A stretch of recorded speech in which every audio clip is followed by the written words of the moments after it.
we might as well get started. And I'm sure people will be trickling in over time. Yeah, so we have right now in the chat, if you wanted to indicate where you're working, where you're coming from. I think it'd be interesting to see where in the country we're all meeting together in the same room. So welcome to the second annual Guest Services Community Meeting. We're a very new group, and I'll be talking about that some more. So I just am looking forward to the day when it wouldn't be saying this, welcome to the whatever meeting from it, because it'll be so long established, nobody will really be thinking about it anymore. Let's see.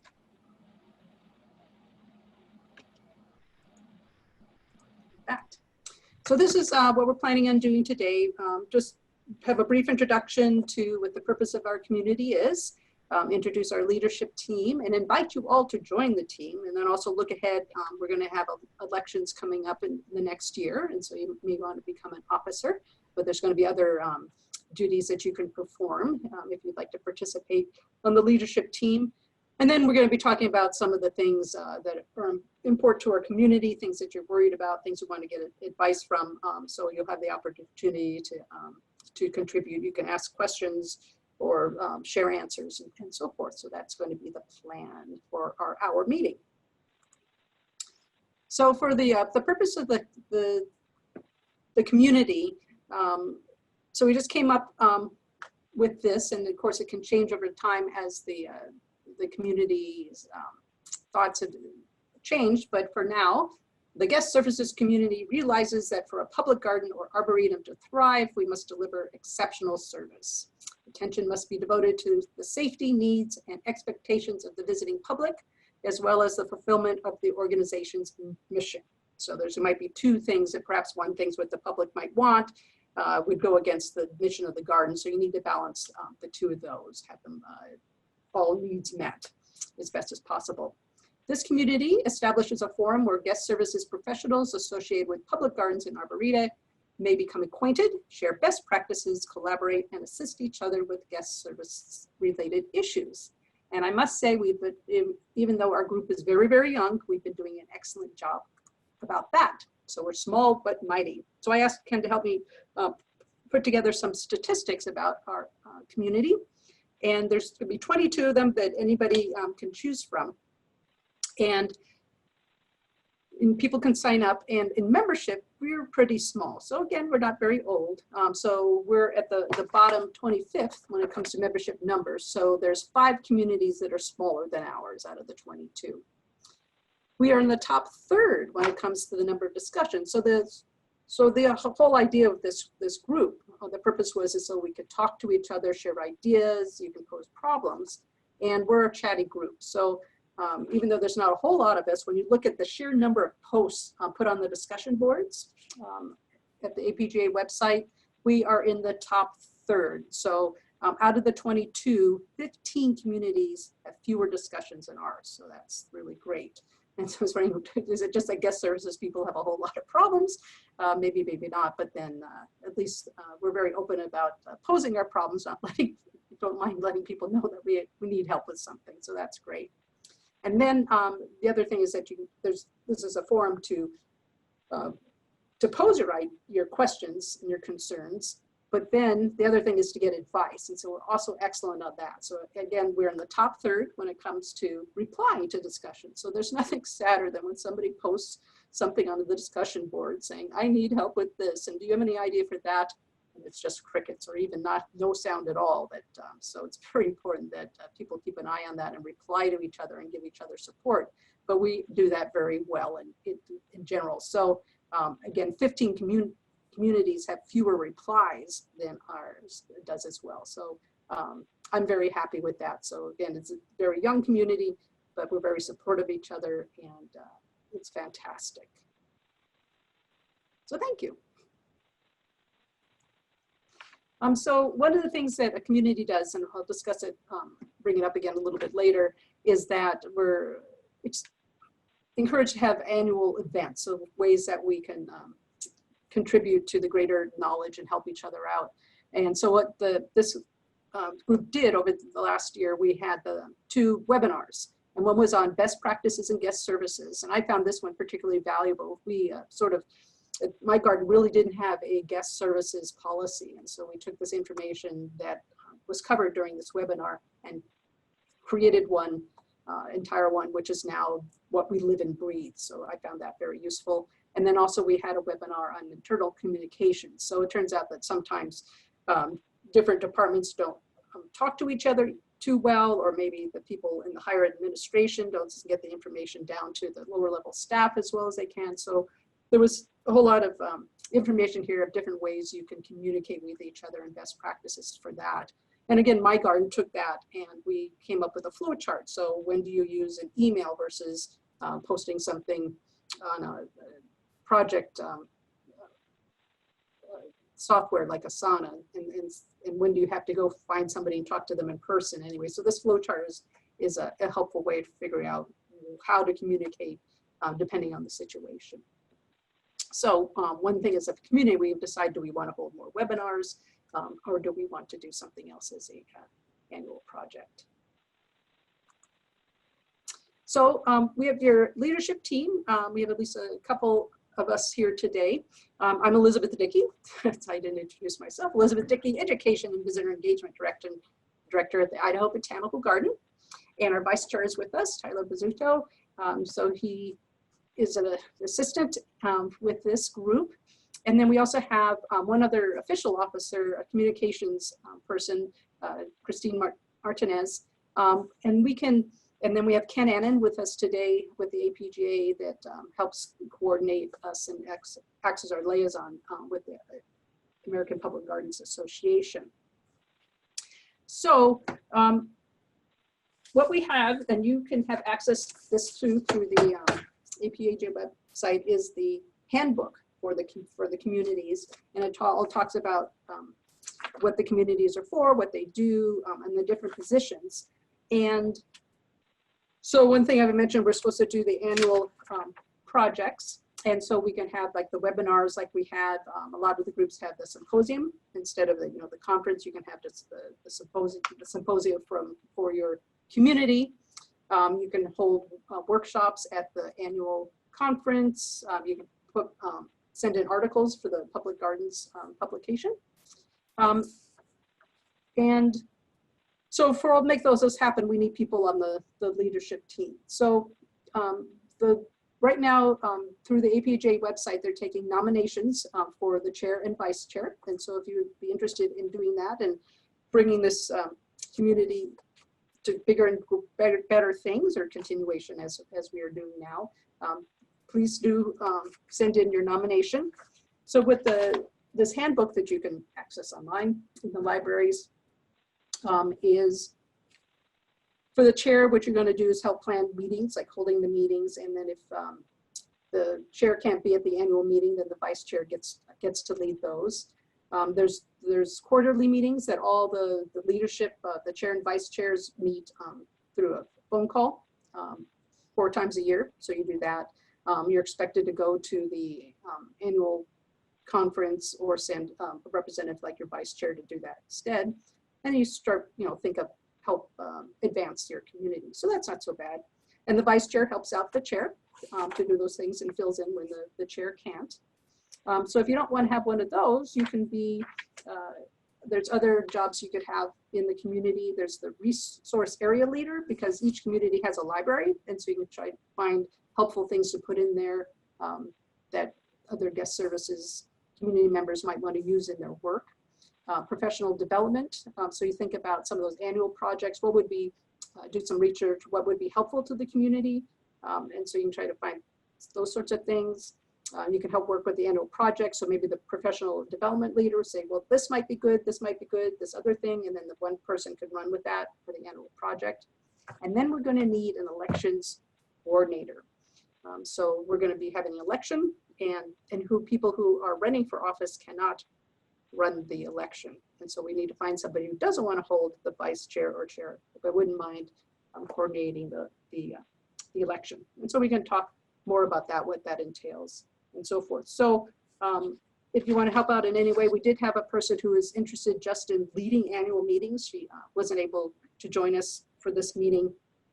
She had to back out, but then that would be another position. So you might be able to think of something you can do to help the community that you would like to do, just let us know, and I'm sure we would love to have you join our group. So for the rest of this, well, actually, I should probably stop because I talk a mile a minute. Does anybody have any questions about what I have covered so far before we move on? So you can let us know. And you can be allowed to talk too. So if you could let us know, Ken, I don't know what's the best way to put in the Q&A, or is there a way to raise their hand or not, put in a chat? Yes, the Q&A would work, or raising your hand for all the attendees. I'm currently going through and giving you the ability to unmute your microphone. Oh, great. So we will have that as well. And Tyler, did you want to say anything? I think you did a great overview. I just wanted to say hi to everybody. Thank you so much for joining us. Elizabeth, thank you for putting this presentation together. Much appreciated. I'm Tyler Pizzuto. I'm head gardener and property manager at Patterns Estate in Rockland, Delaware.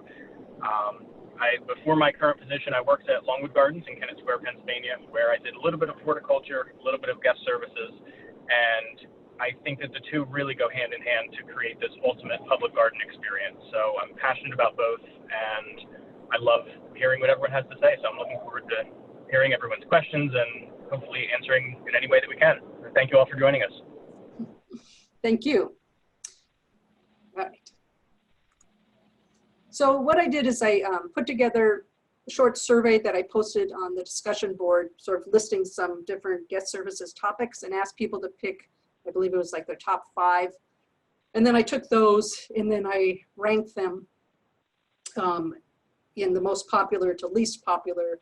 And that's the list that you see on your screen here.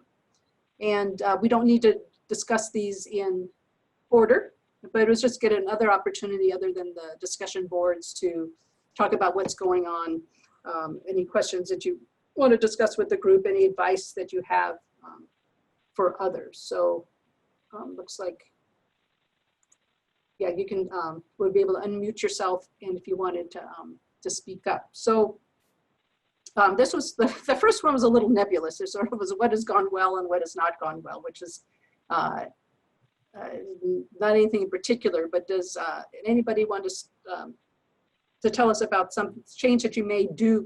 This is all related to the COVID-19 pandemic and how we have to rethink about how business is being done. So is there something that's gone really well that you think you would like to share with other people so they can be encouraged or maybe adopt what you're very pleased about?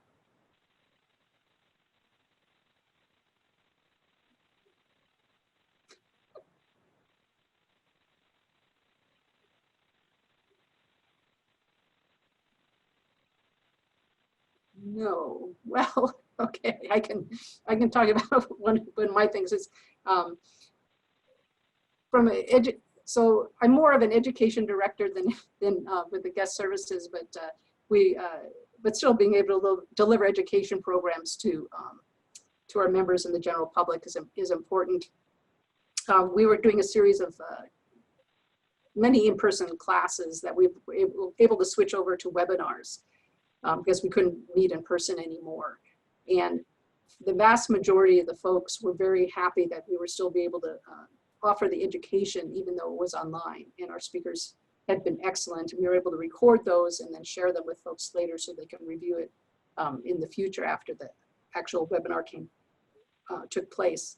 And quite a few people maybe who were registered for these classes, they may not have attended at the specific time and date, knowing that they were going to get the recording. So that made it much more flexible for them. They were able to review the material at a different time.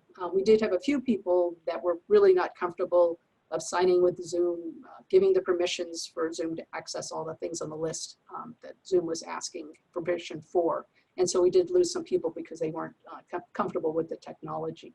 But overall, it was a good success. And then in the future, when we had the next set of classes come out, we had one on hummingbirds, and we had more people register for the webinar than we would have been able to fit into our classroom. So actually, we were able to extend our reach and educate more people than we would have been able to do it otherwise. So I would call that a success. Another thing for our events, we offer concerts, but the way now that people aren't allowed to meet in more than a group of about 50 people at a time.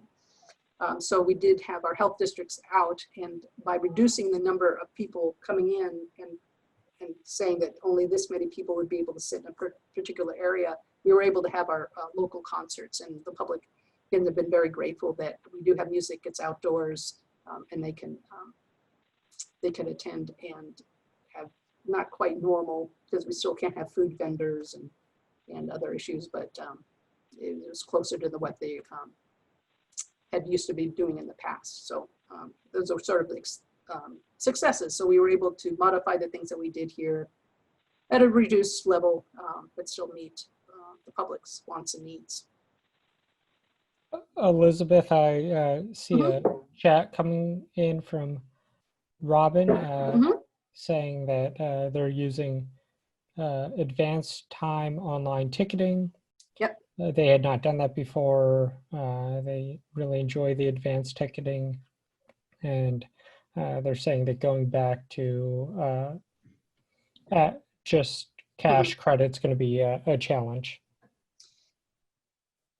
Yeah, I definitely can see that. We're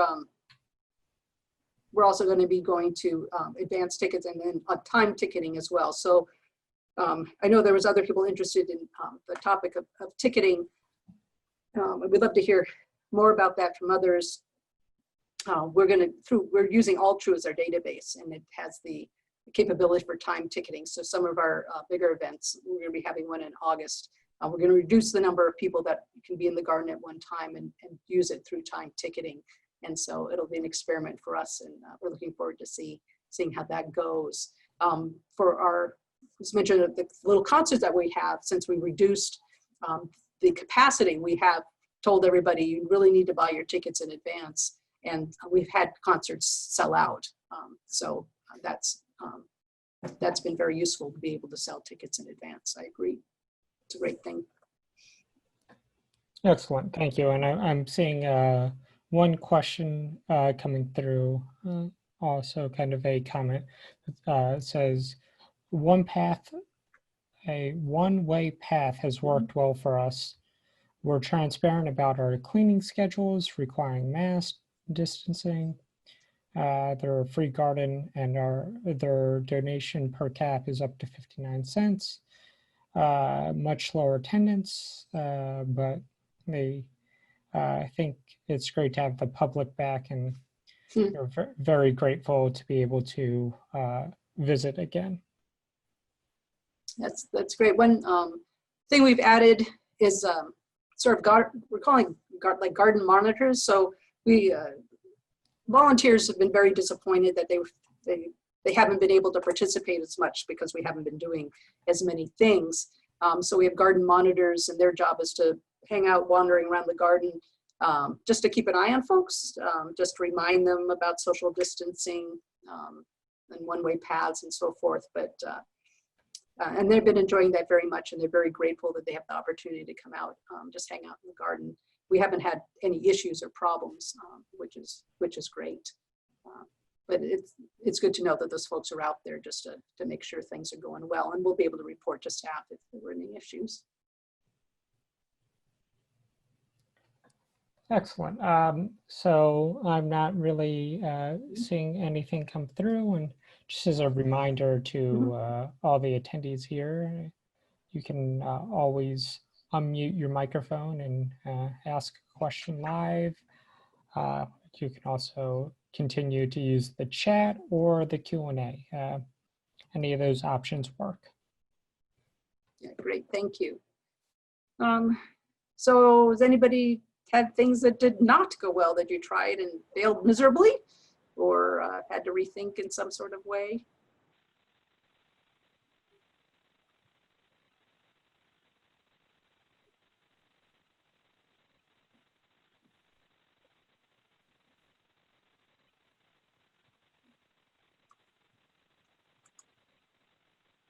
So perhaps not, which is very encouraging.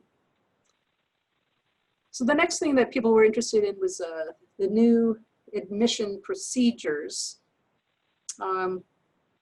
So what we did, we have at the Idaho Botanical Garden, we have a admissions kiosk, and we would take cash and do charge, and there's also advanced ticketing as an option. But we didn't want to deal with touching people's credit cards, so we were able to take the little credit card slider and put some Velcro on it and put it on the outside of the window on the little ledge that people would walk up to so they could slide their own card, so we wouldn't have to touch them at all. And then also we put up a sneeze guard where the window was to help shield the person inside the kiosk. And that's worked very well for us. So any other changes people have made that they would recommend to others?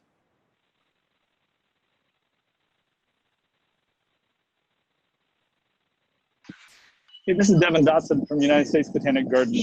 I'm curious if anyone that is requiring masks are requiring it for all their outdoor gardens as well, or are they only requiring it for indoor spaces? And how is that going?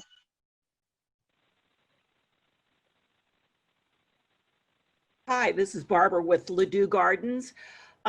We require that our guests have masks on when they check in, and if they get into an area that they cannot be more than 6 feet away from other guests out in the gardens. That has seemed to work well. And one of the other things that we did as far as new admissions procedures, our gift shop / visitor center is extremely small. So we set a tent up by our parking lot to act as a kiosk. And what that has done for us is we get to interact with the guests going in and coming out. And across the board, the guests have been raving about how safe they feel, how well it's gone. They don't feel it's overcrowded. So that has worked extremely well to get the feedback straight away as they're walking out. But yeah, masks have not been an issue for us. That's awesome. Thank you. Do you know roughly how many visitors per hour or half hour that you guys are seeing? We started out, so we opened up June 4th, and we opened up we're open Thursday through Sunday for members only for the first 3 set of 4 weekends. And one of the problems we were having is we were doing time ticketing because we had no idea what to expect, what we could handle. What we were finding is a lot of the members were just grabbing up tickets and not showing up because it didn't cost them anything. So that was the downside for members. But it helped us gauge a little bit better. We then opened up to the public, which we did not do time ticketing, but we did pre-purchase. And that has worked out well. And we opened it up to our members and said, just show up whenever you want to. And we've had a pretty good turnout. Our numbers this year, ironically, are actually beating July 2019 as far as attendance, because in our area, it's been pretty doggone hot around here, but which it typically is in July. So our attendance is up because people locally are looking for things to do. About it. So yes, I got it. All right, thank you. It's okay if you need it again. Just you're welcome. Bye. Yeah, there was if you look in the chat, there's questions about the concern about time ticketing and not having people show up. And we have a answer suggestion for that. So if you take a look at that. So I like the idea that planning to pad your numbers, so it's unlikely unlikely that you go over to your total allowed because people won't show up. So I suppose it's something that you would try out the time ticketing, see what the no-show rate is, and sort of adjust your total capacity accordingly to compensate for that. Let's see. Yeah, and here at the Idaho Botanical Garden, we do ask that people do bring masks, that when they're closer than 6 feet that they wear them, but once they spread out from the other guests, then we're not requiring it. And people have been doing really well with that. This is Elsa from Dallas Arboretum. We've been open since June 1st, and I would say the biggest pivot that we had to make was that we started singularly with a one-way path that was about a mile long with some mild to moderate elevation changes. And we quickly realized that we needed some shortcuts.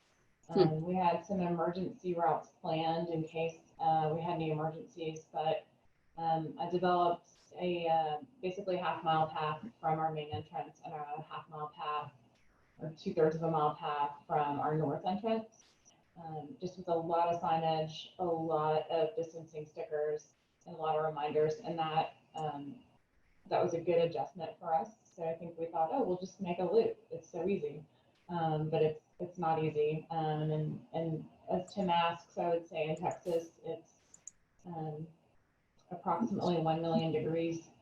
And so people just generally, I think it's probably a cultural thing, depending on where you are in the country. But for us, it's been very difficult for us to get people to keep their masks on.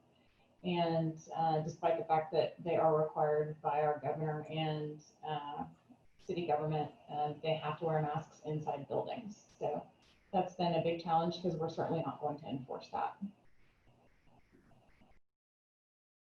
Thank you. Did you say there at the end that you are not going to enforce that? Is that what you said? That's right. The people who are interacting with the public the most are from our horticulture teams and our janitorial teams, and we don't feel like we want to put them in any kind of unsafe position by asking a guest, no matter how politely, to put a mask on. So we're not requiring it. There's signage all over the place indicating that it is required by state and local government. But because there have been a few instances of violence around the country with people really, rebelling against wearing masks, we're certainly not going to put our staff in that position.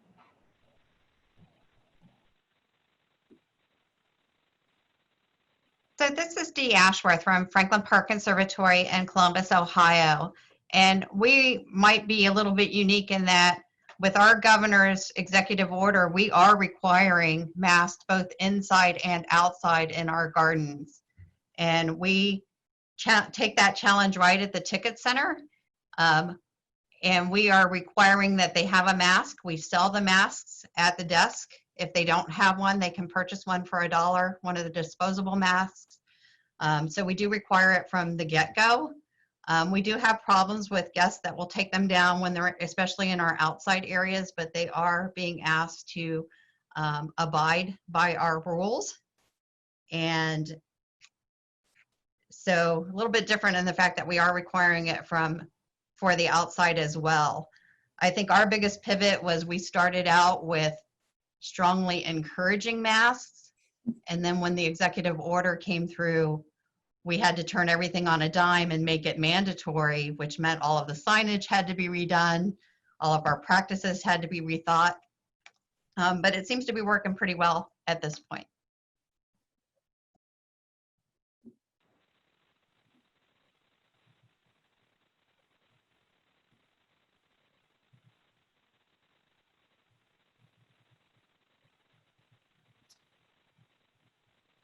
The next one in the popularity list was opening buildings, which at my facility, we don't have any public buildings. And so I have absolutely no experience with that. Did anybody want to share their experiences or advice about opening the buildings to the public?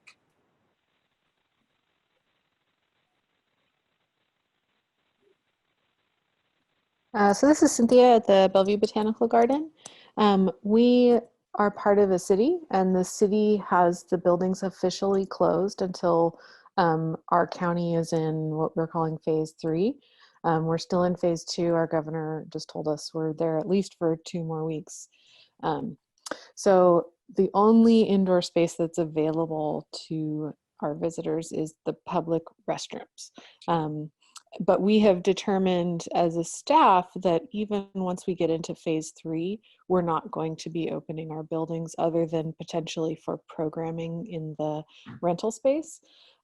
Because as staff and volunteers, all of us have to go through really rigorous screening procedures, and then to just have the doors open and have people walk into our offices or into the store or anything without any sort of checks and balances makes us sort of concerned just for the health and safety of our own staff. So that is our experience out here. We're mostly closed. I'm curious about your bathrooms. Did you guys do anything, any changes to your bathroom or? Yeah, we have, it's interesting, like by and large, our custodial is way down. Like they're not coming through our offices and emptying trash and stuff because there's no staff are supposed to be working in the offices. But they are doing the restrooms every night, custodial in there, which it used to be like every other night maybe. And then the staff that are on site, the ground staff, we have an hourly schedule where every hour a staff person is supposed to take a sanitizing wipe and hit all the high touch points, the wheelchair accessibility touch plate, door handle, all of the locks, and everything else is touch free, the sinks and stuff. But and we have a little sign up outside the door, just like you see in Starbucks or whatever. You know, they have to initial what time they were there, and it's a little awkward because all of our gardeners are men, so they have to, you know, sort of like wait until someone's out of the ladies' room. But I think having the restrooms open has been a really big plus. I know personally when I'm out and about, that's my number one limiting factor. Like if I'm going to drive out into the country, where am I going to use the restroom? Probably on the side of the road, you know? So that's one of the things that we're making sure people are aware of.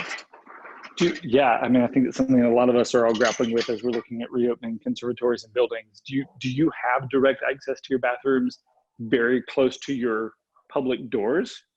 We don't have public doors. We're part of the park system, so we just are open. There's no ticketing any time of the year. So the bathroom's open into the garden. Yeah, exactly. I see. Okay. And the cool thing is the locks are on timers. So they automatically lock at 9:30 p.m. every single night of the year. And they automatically open at, you know, whatever, 5 a.m. or something. So we don't have to be there to lock and unlock them. That's really nice. We were having, when the custodial people were coming in and later in the morning at like 3 or whatever, and we'd leave the bathrooms open until they got there. And then they were coming in on people sleeping in there and stuff. So we had to put in the auto locks, and that has totally eliminated that problem. But those are really helpful.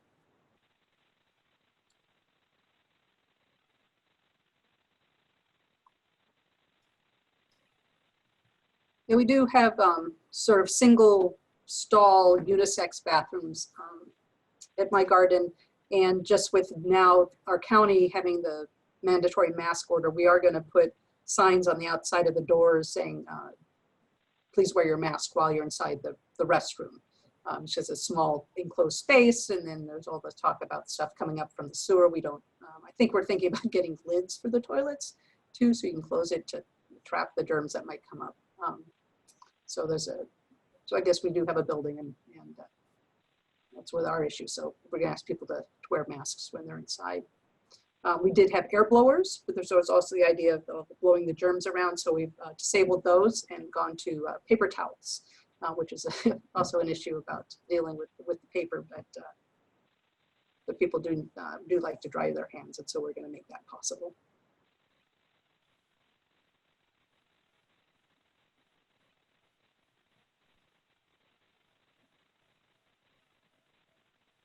Elizabeth, I'm seeing a couple kind of questions or comments come in from Amara, and outside of, they were asking basically what you just covered as limiting bathroom occupancy, and they have 6 stalls, limiting 3 persons per restroom, cleaning frequently. Then a follow-up to that is that they've closed all water fountains and coolers, and they're asking if that's something that everyone else is doing, and if there's any concern with providing hydration for visitors when the cafes and fountains are closed. They currently only have one vending machine.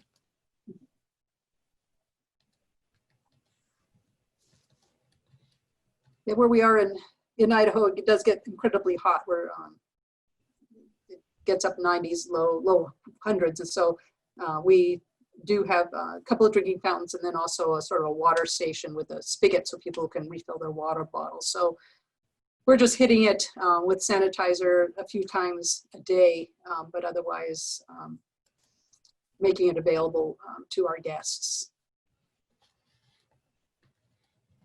They could, they can also easily go into the restrooms for washing their hands afterwards if they were concerned about the germs. So somebody says the D is that we replaced our water fountains with bottle refill stations. So that's another way to do that.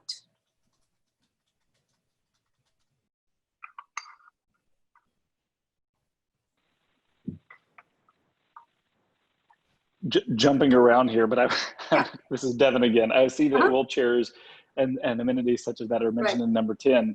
I'm curious if people are continuing to offer those or have chosen not to, or how and who is cleaning them if they are offering them, and that sort of stuff. Yeah, I can start that. We're still offering wheelchairs because we get phone calls that somebody's relative couldn't possibly visit us unless they had a wheelchair that we could loan them available. So we're still using wheelchairs, but we've definitely closed the gift shop. It's a very small space that people can't move around there and keep distance at all. But we've moved our gift shop now to online. And we just started on a very small scale, offering just a few items online just to see how it would go. And it turns out that there's enough of a sale to pay for the Shopify program to offer the online sale. And then we have certain pickup dates that people can pick up the merchandise that they've paid for. And we've completely taken all the toys that we can out of our children's garden. They're just not available to play with anymore. There's still rocks and logs and so forth, but it's out in the full sunlight, and there's things that by the studies, the COVID virus would die more quickly on than if it was other like plastic or metal surfaces. So that's how we've dealt with those things. That's good. I'm curious, who's doing the wiping down on the wheelchairs when they're turned in? It would be, we have staff in our kiosk has all the sanitizer and wipes there. And there was somebody questioned what program did you use for the online gift shop sales. It's called Shopify, SHOPIFY, Shopify. We didn't have our in-person plant sale this year. We did it all through Shopify, and we sold more merchandise through the online plant sale than we had at any other in-person plant sale that people offered in the history of the garden. So it was people just loved being able to look through the list of the plants. It would be the same for your store, I would think, and then pick out the items that you want, pay for them, and then arrange to come pick them up. So that's sort of been one of the surprisingly happy things that have come out of this new situation. We've discovered online sales for items.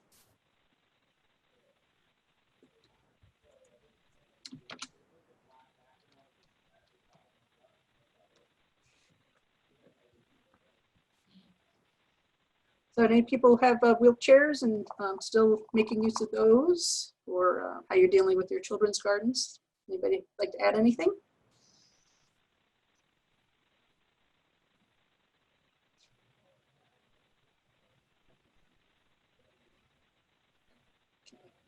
Then Nicole wrote, they're not offering wheelchair rentals at the time, and the tram is not available because it only seats 7 and volunteer driven.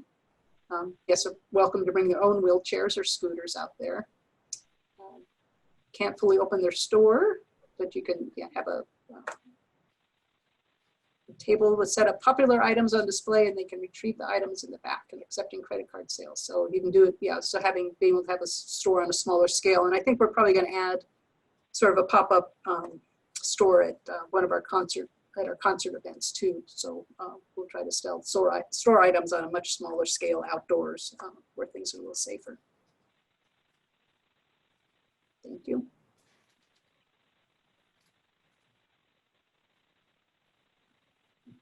Nicole kind of alluded to one of the questions that was built into mine about the wheelchair. If volunteers or employees have if anybody has seen them expressing concern about being able or being asked to do the wiping down of things.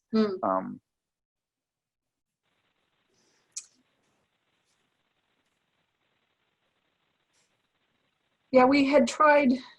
So yeah, Nicole, we always concerned about. So Nicole's asked, we had volunteers concerned about coming back. For what reason? Oh, to drive the tram, yeah. So we were gonna have volunteers doing the disinfecting of like the restrooms. We have handrails at our stairs, and then there would be the wheelchairs in the kiosk area. And we decided to move away from using volunteers and then having more staff doing those duties. There was always a question of if there's new volunteers coming in at different times, you know, are they going to be properly trained? Is there going to be time for the staff to train the new volunteers and how to do the wipe down? It was just a whole lot easier if we just assign, okay, this is when it's going to happen. These are the people that are going to be doing it at these times, and not rely on the volunteer help. So we moved away from volunteers cleaning things, but we did give it a try.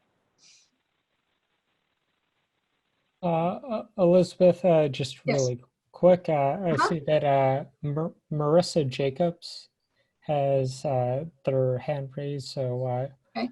You can feel free to speak at any time if you would like, or like we said before, adding to the chat or adding a question. Yeah, thanks, Ken. You're welcome. Keeping an eye on things.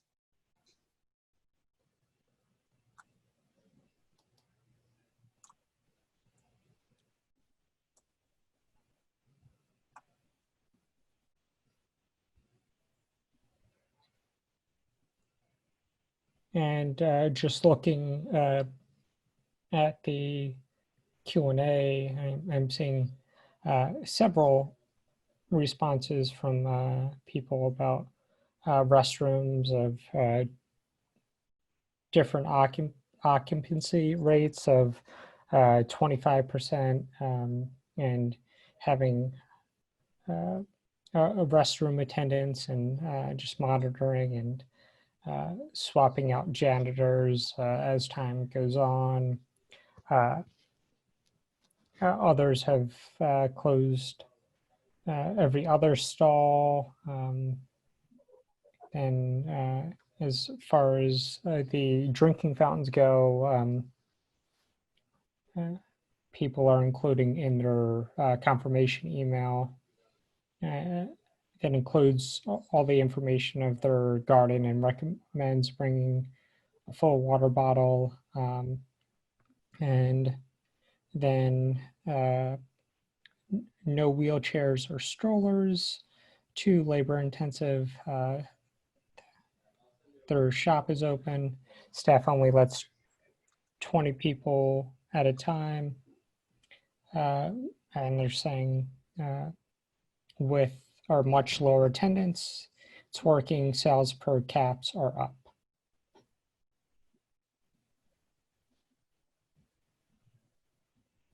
Great.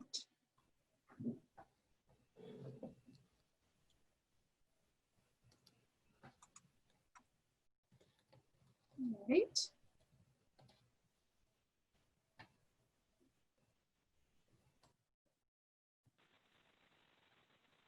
We briefly covered on the online plant sale, which seemed to work for us. Did anybody else go that route or just completely canceled your plant sales?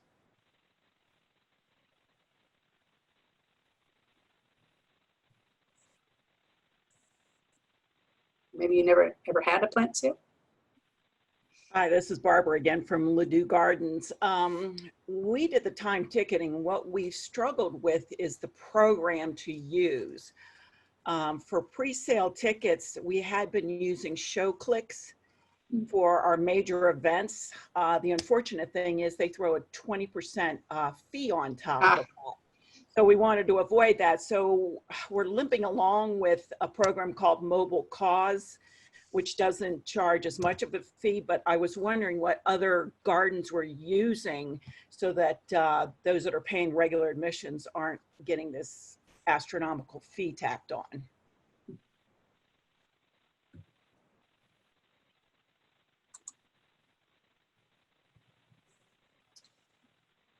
Yeah, we just use the program that it's associated with our database, the All True program,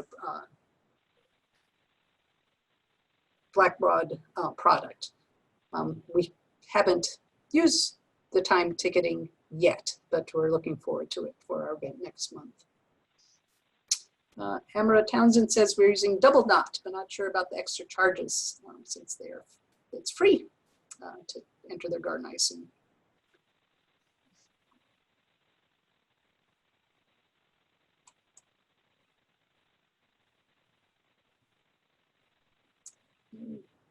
Robin uses All True, and it's worked well for them for timing and advance tickets. Excellent. I'm encouraged.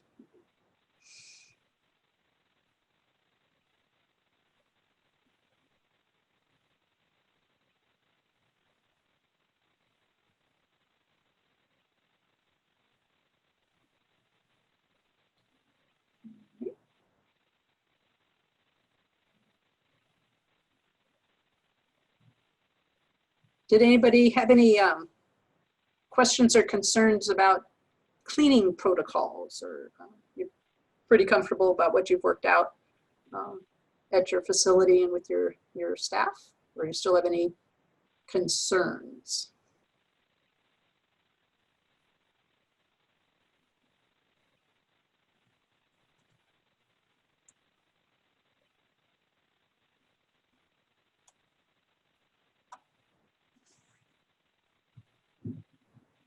For us, we just sort of looked at what other folks were doing and set up a procedure and just sort of modifying it over time, just seeing what works and what doesn't work for us.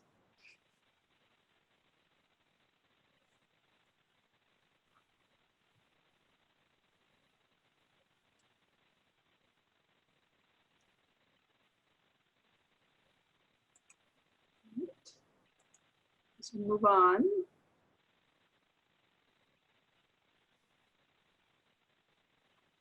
So how are you guys doing with bringing back volunteers? So we mentioned our volunteers were extremely disappointed that we not having a gift store anymore. They keep asking when we're going to open the store. We say no, we can't do that. But perhaps when we have more and more sales and people can come pick up their items, we might be able to have our gift store volunteers help pass out people's packages when they come and get them.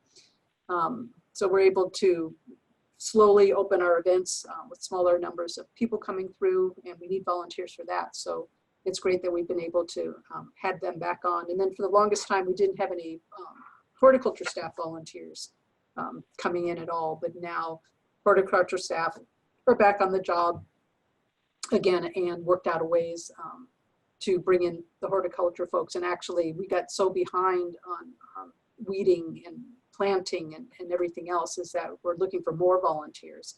And our horticulture staff is very conscientious and concerned about keeping everybody safe. And they have all the different departments, the most stringent rules about mask wearing and hand washing and keeping distance and all that. So they're keeping a close eye on the volunteers and making sure that everybody can have a good time, get a lot of work done, and do it in a safe manner.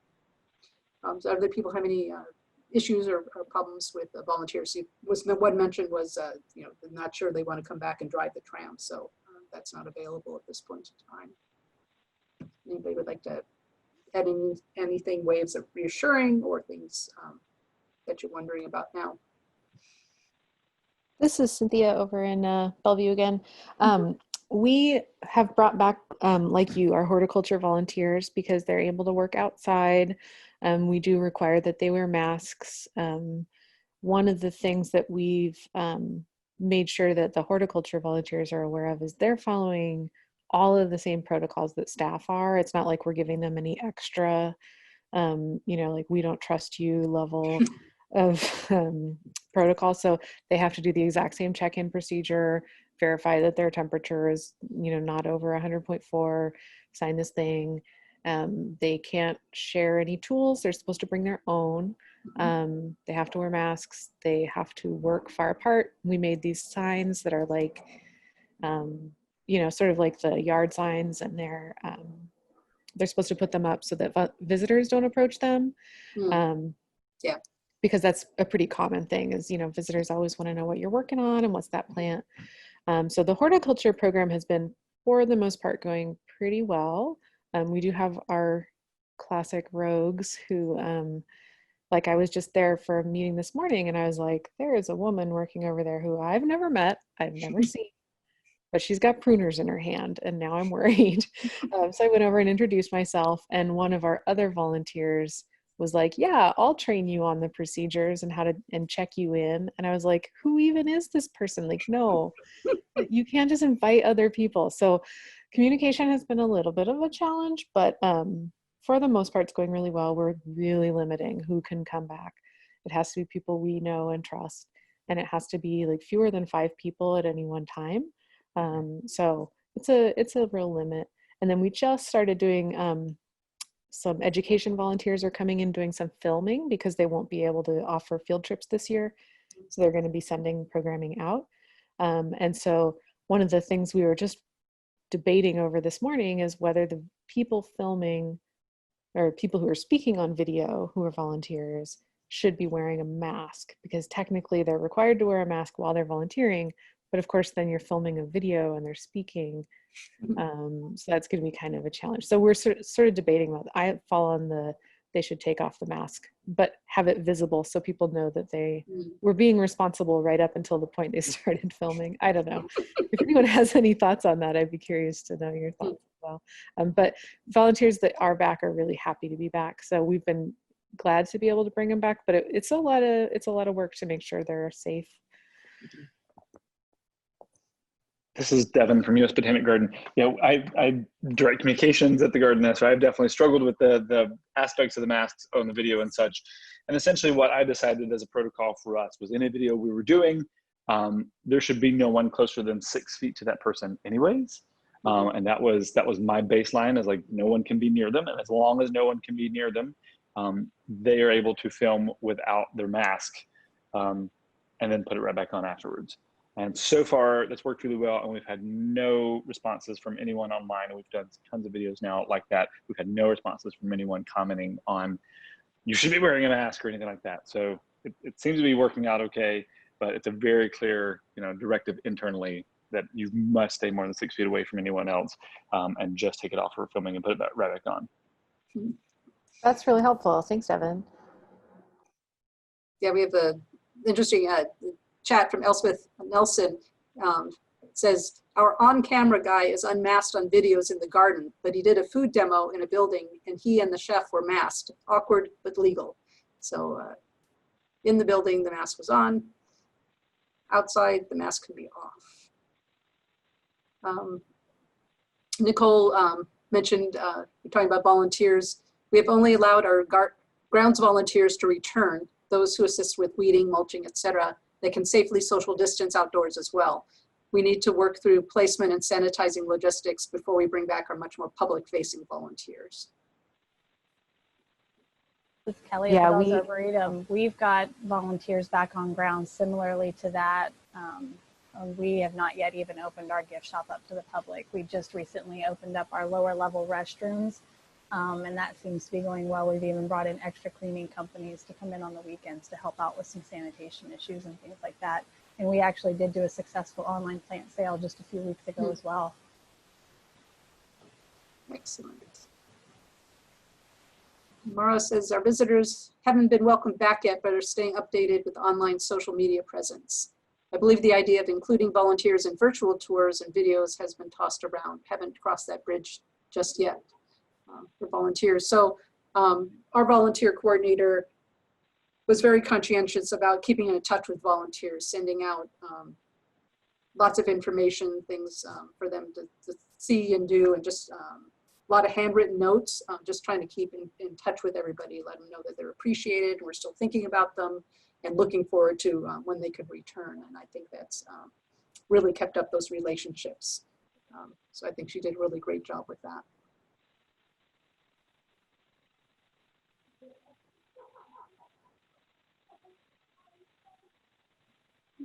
For those that have brought back their volunteers and they're working all outside, how are you guys handling them needing access to restrooms and break spaces and indoor spaces while they're volunteering?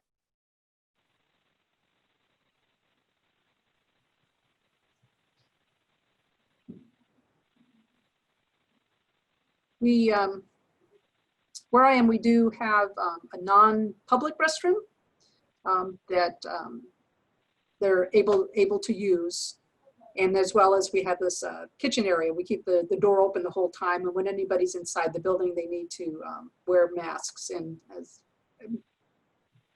then we sort of would explain about hand washing and all that. So they do have a place that they can go away from the public to take care of those needs.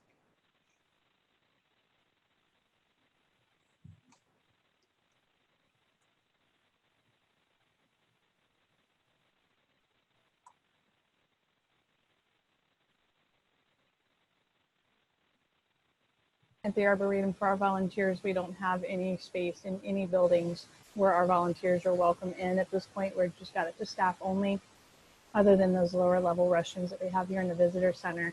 As far as kitchen things and stuff like that. I mean, we've also got some toilets on the grounds, but up until recently, we weren't even allowing our volunteers into our greenhouses to do watering. We've just gotten the approval for that because they'll be on their own and it's still considered an outdoor space. And they're able to access it without getting into a staff building.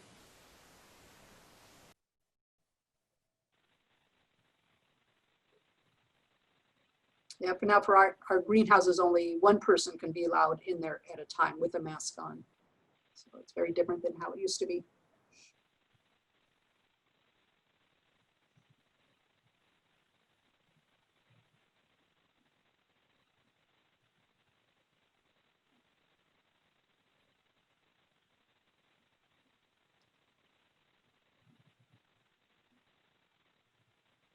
So there's a question from Monica Watkins.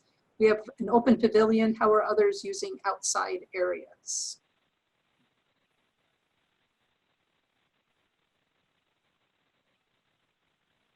I'm not quite sure what that question means. I mean, outside areas for the public.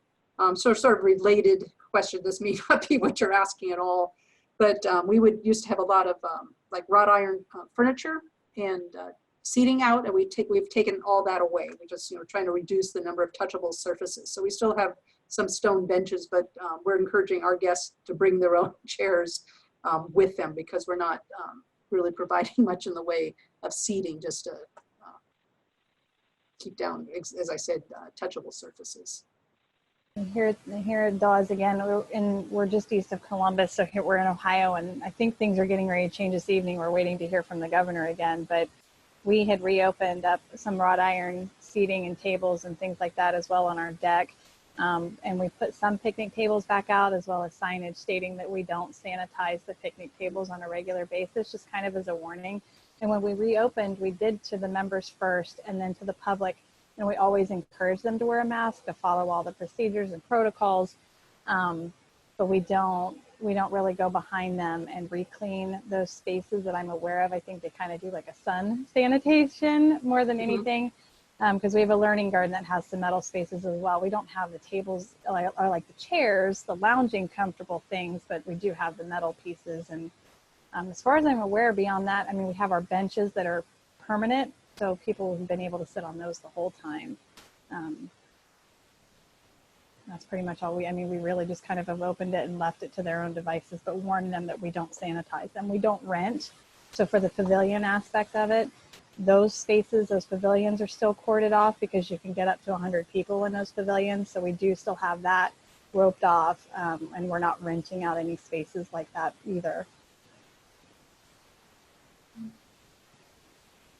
Elsa and Dallas again. We eventually opened up 2 dining locations, both just grab and go. And we do have limited iron furniture out, but we had to rotate a couple of our janitors, well, several of our janitors into what we're calling table monitors. So as soon as somebody sits down, whether it's with a picnic that they've brought or food from one of those locations, when they're finished, that janitor is responsible for cleaning and sanitizing those tables and chairs they've been on. So that's been extra fun for my team, as you might imagine.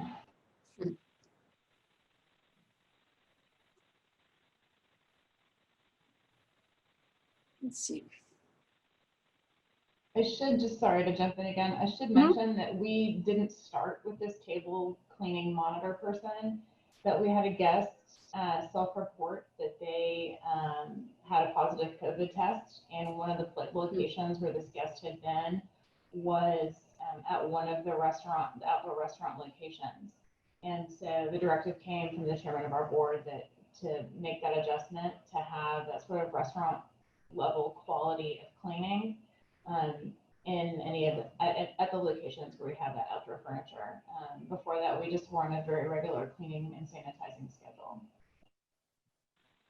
Thank you. So we're about, I think you can tell me if I'm wrong, Ken. I think we're sort of coming to the end of our hour. So just want to think that these are the sort of things that we definitely could continue the discussion on the discussion board. So if you, if you should, I'm assuming that you're all logged into the guest services community, because that's how you found out about this meeting if it wasn't from one of those newsletters. And if you have any questions or concerns or things you want to share with others, post that there. And then if at all possible, if you see a question from somebody else, that you respond to them.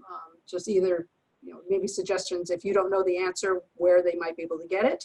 Because that's, the whole purpose of this community is to support each other so we can improve all our practices and share ideas and just bring everybody up. And so that's the one reason why this community had been formed, was that I was getting into guest services and I had questions and I had no idea who to ask. So I talked, the thing is with guest services, it covers all these different departments. Do I talk to the marketing people about it? Do I talk to the education folks about this question, and so forth? I mean, it could be all guest services affects is a part of pretty much everything that a botanical garden does. And so I figured if we had a group just called for guest services, that would be a central place. Everybody with that sort of concern would be able to go ask their questions, get their answers, and share experiences. So please make use of it. We're doing a wonderful job, and just hope to continue.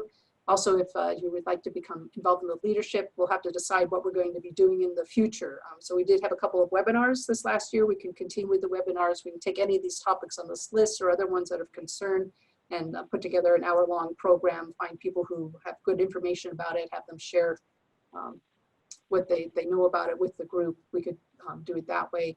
But then there's other things that we can do, write articles for the Public Gardens publication. Think of workshops to have during the annual conference, or then maybe we want to put together white papers on topics to sort of outline procedures, have a compendium of different guest services software, et cetera. Anyway, there's lots of different ways that we could provide resources to the community. We just need to figure out what we would like to do in this upcoming year and make it happen. And we could use help from you all. So either you can form little committees or become an official officer of the community, or just participate on the discussion boards. It's all good. So thank you very much. Any other burning issues that we should address before we call it good for the day? hopefully this was satisfactory, and thank you for attending, and it is recording and you'll be able to refer to it at a later date. And so I'm seeing chats here, and you're all very welcome. So no, I'm very glad that you were able to participate today. And goodbye, and I look forward to interacting with all of you in the future. Everybody take care.